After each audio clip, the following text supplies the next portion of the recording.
Chapter 6. A Howlin' Mess. Ellie and Rascal went to Christy's house the next day as well.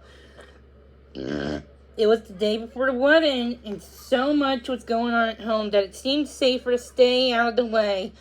But they still had to go to the church for the rehearsal that evening. Dad had agreed to take Rascal for a good walk in the woods to close to the church afterwards so they could wear him out. Ellie wanted him to be nice and tired. He didn't want him to make life hard for Christy when she was looking after him on the day of the wedding.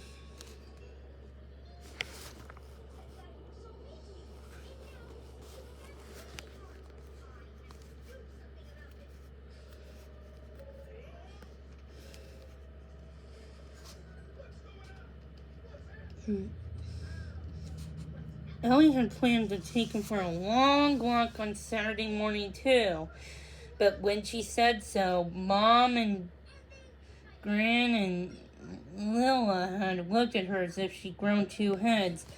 "Don't be silly, Ellie dear," Granny tutted. "Ellie, you gotta get into your dress and you gotta have your hair done," Lila pointed out.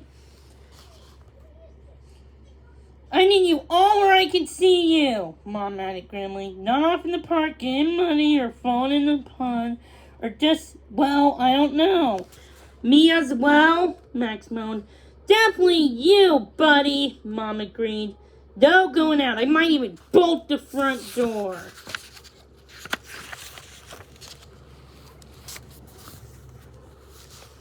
Dad winked at Ellie. "I don't suppose he began. "No!" Mom snapped. "It was just a thought." Dad got up and put an arm on her.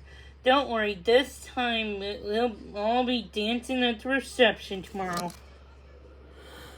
"I hope so," Mom sighed.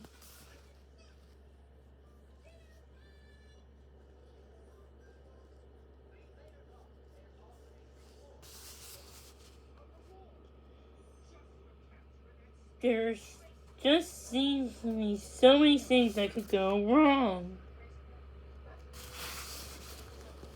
Ellie tried to look guilty. It definitely wasn't the time to mention the fascinator. The rehearsal took ages and ages, and Ellie could see why it was important. Auntie Jim and Liam needed to know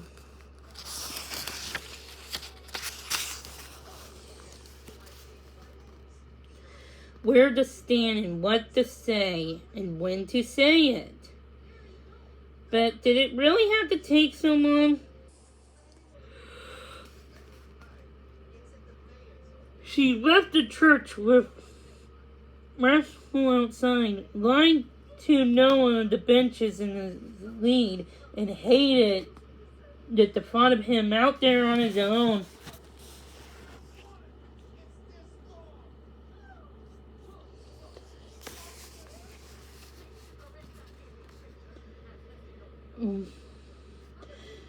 It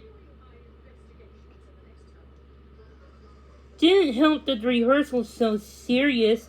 She was still a bit worried about tripping over, or what if she had a coughing fit? That'd be awful. She felt so silly walking down the aisle while she was wearing her jeans. It just didn't feel right. Granny kept fussing and worrying about exactly where the flower arrangements were gonna be the next day, and whenever the church had been dusted properly. But Grandpa was enjoying himself.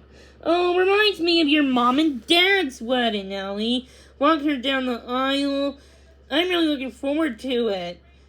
"You weren't nervous at all, Grandpa?" Ellie asked. "The church was so big, and there was an awful lot of aisle to get down." "No, I know there's a lot of fuss, but it's a lovely thing, a wedding. Just remember that." Grandpa bent down to whisper. And don't worry about the exact colors of lilies or whenever the ribbons on the garlands are going to be too long. It doesn't actually matter," he said, patting her on the head. Ellie giggled. She could see why he But Granny would have told him off. Anyways, I thought you walked down there beautifully now, just like a little princess.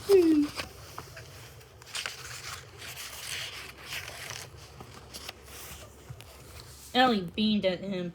Thanks, Grandpa. My friend Lucy taught me how. Right, now please, so we can practice the bows, the vicar called. Ellie leaned against Grandpa and listen. Did you, Liam Angus Cooper, what was that? The vicar looked in surprise. Ellie turned around, she heard howling. She was starting to say it had been an awful long time to wait for Rascal to go on his own. She left him some water and dog treats, but it was obvious he was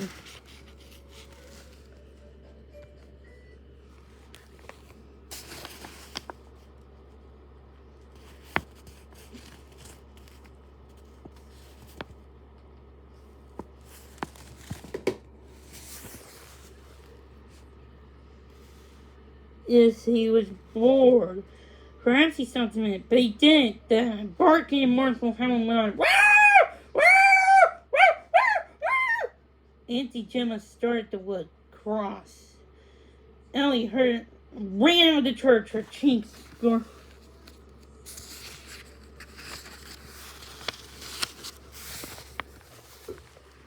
The moment he saw Ellie, Rascal stopped howling and jumped up delightfully.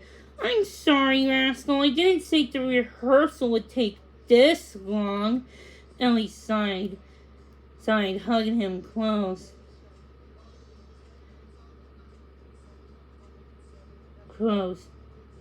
It was making me feel a bit like howling too.